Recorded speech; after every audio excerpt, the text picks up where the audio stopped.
Hi, ladies, and welcome to our interview with Jeanna Madlener. It's going to be a great interview. You're going to learn a lot about insurance.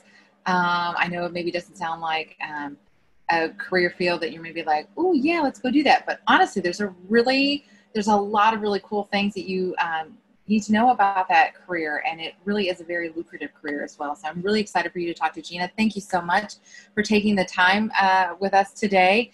Could you take a second and introduce yourself and tell the girls a little bit about what it is that you do? Yeah, so as Christina mentioned, my name is Jeanna Madlener, and I am an insurance broker.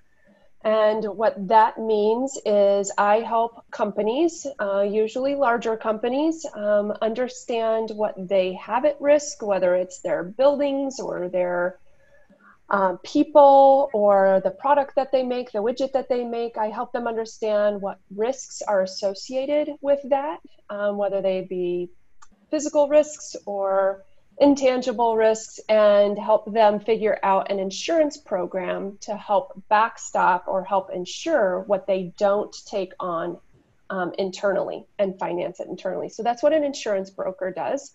I work for a company called Woodruff Sawyer. And so Woodruff Sawyer, full service insurance broker, and what we do is in helping those customers understand what their risks are and designing the insurance program, we're the intermediary that then goes to the insurance companies. You've heard of Liberty Mutual, Safeco, Travelers with the big umbrella. We go to those types of companies and get them to give us quotes on what that insurance program will cost. That's really cool because, I mean, if you really think about it, listening to exactly what it is that you do, there's a lot of analysis going on in there. And really, I think, too, a lot of problem-solving skills. You're seeing the problem and assessing what it is and how to come up with a solution for that. And so I think that that's something that a lot of us really like doing, is being those problem solvers. But we don't ever think of that being in the terms of insurance. Like you said, I mean, it really is something that's really very cool. What motivated you to want to go into insurance and be an insurance broker? Well, I will say that I am a rare bird and self-proclaimed insurance nerd. So that's one of the reasons why Nerdy Girls resonated with me, because the word nerd. So 9 times, probably 9.9 times out of 10, when you ask somebody in the insurance industry how they got there, they will say, I fell into it. It was the first open job that I could get out of a school. My dad or my mom is in the business, so it was a family thing. I actually chose this as a career after having a summer job in high school. And the small little agency that I ended up working for part-time through the summer was the owner of that agency. He drove a nice car. He lived in a nice house. He was in the small town that I grew up in, pretty well off. And so I thought, hey, I could do that. And as it turned out, just about a half an hour from where I grew up was a 4-year university that offered a degree in insurance and risk management. So that's how I ended up where I am. That's cool. I didn't realize that there were, because again, everybody that I know that's in insurance, that sells insurance, fell into it kind of thing. But I've never heard of, until I met you, there actually being colleges that are specifically for insurance. So are there several? Are there just a few? Like, how does one find the college for that? Well, you could probably, I mean, now Google's the solution to everything, but I would say, I don't have the exact number, but there are more than you think. And so I would say that there's probably at least 40 across the US. Wow. 4-year universities that within their business school offer a degree called risk management and insurance, or insurance and risk management, enterprise risk management, you'll hear it referred to. And so Googling works, but most of those schools, believe it or not, are concentrated east of the Mississippi. And a lot of that is because New York is a huge insurance mecca. Chicago is a huge insurance mecca. Atlanta is a huge insurance mecca. So there's a lot of headquartered insurance companies. And you will see colleges and universities around those meccas or those hubs be major supporters of talent into those businesses. And so that's why you have the higher concentration on the East Coast. We're slowly spreading to the West Coast with several universities out here. Well, that's really very cool. And you're right. That's more than I thought would have been around. Mm-hmm. So, what all does it take in order? Like, let's say, like, okay, I want to be an insurance agent. So, what kind of things do I need to do? What kind of classes do I need to take? Obviously, we're talking about some risk management, but what kind of training is involved? That kind of thing, becoming an insurance agent or broker. Yeah, so I'll speak more generally than just insurance broker. So while that's the career path that I chose, there are a litany of different options from a career standpoint, because a lot of people have a negative connotation or a negative image of insurance salespeople, right? We get the bad rap that we're the used car dealer salesperson, negative image.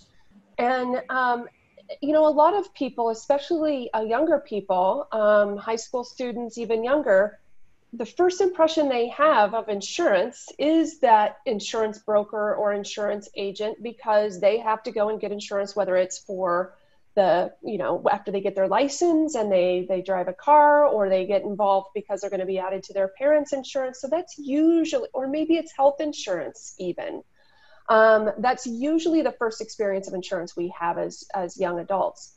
And so there, outside of insurance sales, there are claims professionals. So where I went to school, there was also a private investigator or criminology major. And so you saw a lot of those types of majors become double major in insurance and become a claims investigator or claims analysis or claims adjuster.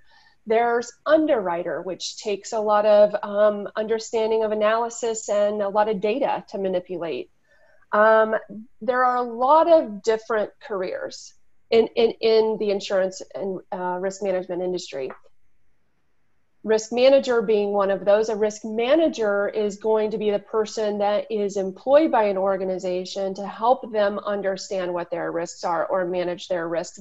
That person would then work with somebody like me to put together an insurance program that would then go to an insurance underwriter to get the quote to insure it. So lots of different phases. But as far as training, I mean, like I said, there's a lot of people who just ended up in our business. So specific training became on the job, hands-on, you roll up your sleeves, get your hands dirty training, and you learned along the way. I chose to go the university route because I found that opportunity, and I knew that that's what I wanted to do. So there are four-year universities, but they're going to be, a lot of those classes are going to be business classes, finance classes, technology classes. So it's going to, economics, law. The insurance and risk management industry incorporates a lot of those disciplines. So if you find yourself that you like a little piece of everything, insurance and risk management, it's a good career to do a lot of that. If you don't have a four-year degree, or if school, four-year university or a junior college isn't in your plan after high school, there are a lot of companies that look for entry-level talent to bring them in and coach them and educate them internally within their own organization. So there's a lot of different ways to gain skills for this industry. Are there special certifications that you need to have in order to be an insurance agent, or is it just that like that on-the-job training like you were talking about? Like if you're going to go... a lot of it's on the job. But in order to sell or transact business, in my role, you have to have an insurance license. And those licenses are obtained by going to a school. It's usually about a week. It could be in-person school, or it could be online self-study where you then take an exam afterwards and you get your license to do business. There are a couple of different licenses depending on which profession or which career you choose. A lot of times those licenses are supported and paid for by your employer. So if you don't have it going into the job, don't worry. Usually your employer will make that happen. Awesome. Very cool. And then we've, the other thing I just realized that we've been using a couple of different terms, broker and agent. And so are those two things the same thing, just different names for the same thing, or no, those are two entirely different things? Without getting too far into the weeds, they really are very similar. Broker would the biggest difference is probably the size of business that you're working in. As an agent, you are an appointed or an approved or an authorized agent of the insurance company that you are selling their product. As a broker, it's the opposite. I don't work for the insurance company. I work for my client to go out to the insurance companies that we have appointments with, if that makes any sense. It does. It does make sense. I was just kind of like, I think those two words probably are terms. They get used a lot together. Exactly. So just trying to make sure that we all understand the differences between the two. So what do you think has maybe been the biggest thing that you have struggled with within your career as an insurance broker, and how have you handled it? I would say the biggest struggle, and this is a Jeanna Madlener personal struggle, and it's my personality type in being a perfectionist, wanting to know everything and be 100% prepared, ready to answer all questions that were thrown at me. It's having the confidence all the time to know that I know what I'm doing, that I know what I'm talking about. And so because I tend to over prepare and over analyze and overthink, and I tend to be a little slower to execute because I'm worried about getting all of my ducks in a row first. So that's probably what I've struggled with the most. I've worked a lot of hours. I've pulled a lot of all-nighters, making sure when really I just need to trust myself that I know what I'm doing and have the confidence to move forward and execute. And I think that's true with a lot of us, that perfectionism and lots of different ways of handling that. I know that myself, that actually sometimes stops me from doing some things, is that whole, like, I want it to be perfect. And just getting over it, just telling us get over it, and it's okay that it, you will survive if it isn't perfect. I think it tends to be a little bit ingrained in a lot of us ladies. Sometimes our male counterparts, I get so jealous and frustrated with because they don't have a care in the world and all the confidence and ego that one could ever have. I do the exact same thing, if not better, but I always question myself. Yeah, exactly. And so so do you have like a little self-talk thing that you work yourself through when you feel those moments of doubt, where you're just kind of like, all right, Jeanna, you got this? Or is there anything that you Yeah. I will tell you, as I've gotten older, meditation and recognizing negative self-talk and coaching your way out of that has become part of my routine. But I will also say, I read a lot of self-help, listen to a lot of self-help podcasts. Brene Brown and Mel Robbins are a couple of names that I'll toss out that have really helped me in my journey. If you looked at my computer monitor now, you will see Post-it notes of just little reminders that I don't look at every day, but if I'm struggling on a call, or if in one of these virtual formats now that we have shelter in place because of coronavirus, I'll look at them, and it's just that little nudge and that little reminder to stop doubting yourself and move on. Absolutely. And I think that's a great tool to have and to talk about. And there were a couple of tools in there, ladies. One, meditation, definitely is something that just kind of calms you down, gets rid of that anxiety and everything, where you can stop and recognize it. Actually gets you to recognize the negativity in different places. So there's lots of different apps that are out there, lots of ones that are even free that you don't have to pay for or anything like that in practicing meditation. And then the sticky notes. I'm another one that has the sticky notes with the little reminders, just little things that you need in order to remind yourself. You talk to yourself a lot more often than you probably realize that you do. And if you start changing that conversation, you can start feeling a little bit more of that confidence like you were talking about. So that's awesome. That's a great tip. And I would say, Christina, that in my experience with younger generation today, I mean, I have an 18-year-old daughter. So I recognize that the younger generation is much more involved in those practices already because it's much more accepted in today's culture and environment, this whole idea of mental health and body positivity and just awareness. And and the digital age, I mean, thank goodness for apps, right? Because there's an app for everything. And so whether it's some of the meditation apps or I have an app on my phone because I love quotes and sayings, and that's why I have the Post-it notes, but it's called motivation. And you can choose any different category and you can just scroll through, much like TikTok, just scroll through different quotes until you find what resonates with you in a given day. That's very cool. And what was the name of the app was Motivation? Motivation. Excellent. I'm going to have to go and when we get off of this, I'm going to have to go and look that up.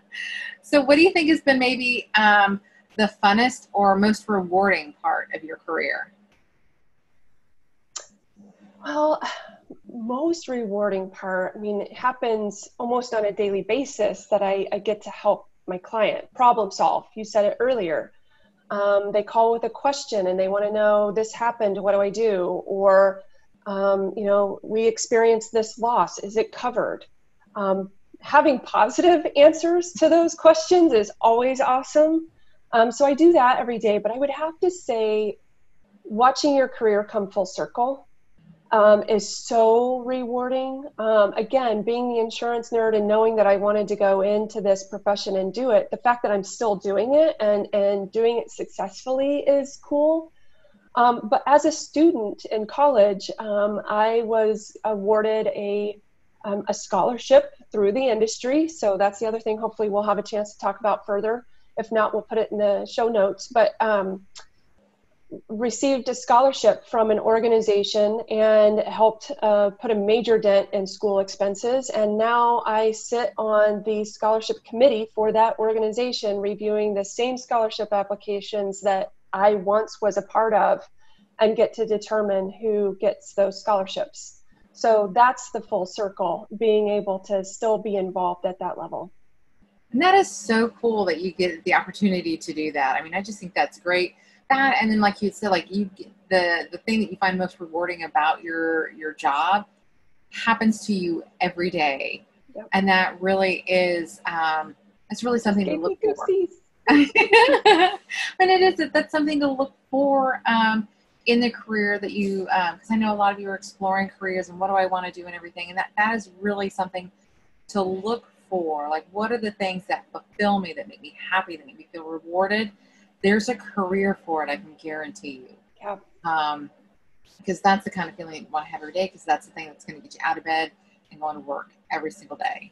So that's awesome. And you brought up, you said like you were hoping to get to talk about, I believe it was the scholarship. So like you want to go ahead and just let's take the opportunity now and talk about it. Yeah. So, insurance, again, being one of those careers that a lot of young people don't understand the breadth and depth of opportunity that exists. Whether you're pursuing what I focus on, which is more property and liability for businesses, or whether it's health insurance. So you think about your parents who have a job and they have health insurance through their employer. That's all part of this industry. And whether it's an insurance company, whether it's brokers or agents like what I do, there's a ton of money in this industry. And with that, a ton of money and a ton of opportunity, because what you have is a lot of older generation, so baby boomers, 50s plus, who are retiring, and not a whole lot of people coming to take their place. So there are articles out there published by our industry journals that will talk about a talent gap. And that talent gap is represented by about 400,000 open positions in our business that need to be filled by 2022.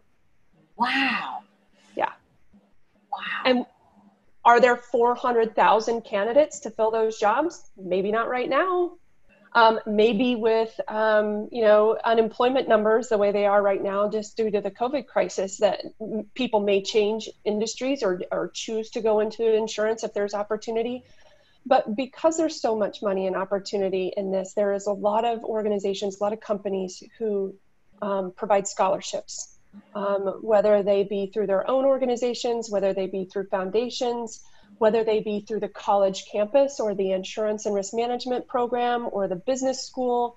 There are a ton of scholarships available. So if school is in your future after high school, if college or junior college is out there, look up insurance scholarships. Talk to the financial aid department at whatever next level you're going into. Chances are there'll be opportunity available. Very cool. It's good to know that too, that the insurance field itself has its own kind of scholarships set up, and sounds like there is going to be an abundance of career opportunities within it as well. I mean, it's almost kind of scary to think about how many positions are becoming open. So that's the number today. To give you perspective, 20 years ago when I was in college, I went to Indiana State University, who had this program.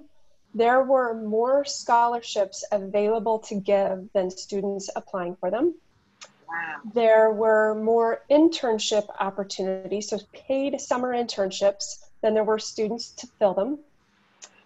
And there were more job openings and opportunities being recruited for at our campus than could be filled. Wow. There's not many industries that can say that for sure. For sure. Wow. So, and you've talked about how this is something that you've wanted to do since you were in high school. So back when you were in high school, and even though you had like that internship job there at that particular office, versus now, how is your career now? How is the job or the career of being an insurance broker different than you thought it was going to be? Oh, I mean, the summer job I had was in a small itty bitty town, and the guy who owned it that I thought was just so successful, in the grand scheme of insurance was really, I mean, I don't want to diminish it, but I had no idea how big the world of insurance was. And so where I am today, did I think when I took that job when I was 15 that I would be sitting where I am? Absolutely not. There's been a lot of opportunity, a lot of mentors who have believed in me and who have helped me along and advised me, but it's also pure dedication and a will and a desire to want to succeed. But, I've traveled internationally with my job. I have helped billion-dollar companies with their risk. Did I ever think that when I was working for that independent agency in Indiana, be where I am today out here on the West Coast? No. Wow, that's really cool. And again, to think about, you said like working for, helping these really huge companies with their risk management and everything, that has to be something that, makes you feel very proud. Yes. That's very cool. It's very wonderful. Well, thank you so much for taking the time to talk with us today. Thank you for having me. Absolutely. And then ladies, below the video, you'll scroll down. There's going to be a bit of a written portion of Jeanna's interview. And then below that is the comment section. So if you've got any questions or comments for her, be sure to put them in there and she'll be back to answer those questions for you. So until then, ladies, you have a great day. Bye-bye.